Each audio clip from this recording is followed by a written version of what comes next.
So for the beginner, one of the things that I focus on right away is establishing the difference between squatting versus hinging and how important that is based on the object that you're moving. And that's really important. So a lot of people in the gym environment, they want to come in and use a barbell to deadlift.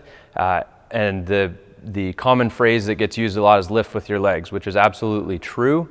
But a lot of times when people say that, they don't know what they mean. Because what they end up doing is squatting down. Now, thinking about the object that we're moving, it needs to stay over top of my base of support. The minute it leaves that base of support, I'm putting stressors in other areas that are unnecessary and inefficient.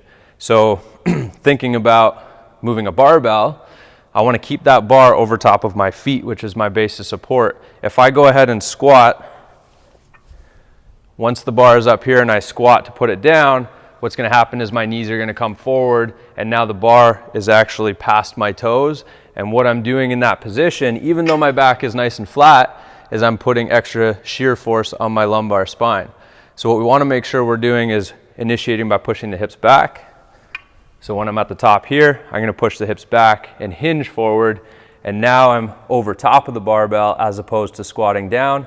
And so the bar stays over my midfoot all the way through. And that's the simple look at hinging versus squatting and how important that can be. But again, you have to think about the objects you're moving. And yes, there are different ways to deadlift. We have the Romanian, we have the sumo deadlift. There's all different ways that you can do it, but keep that in mind when you're thinking about your body mechanics.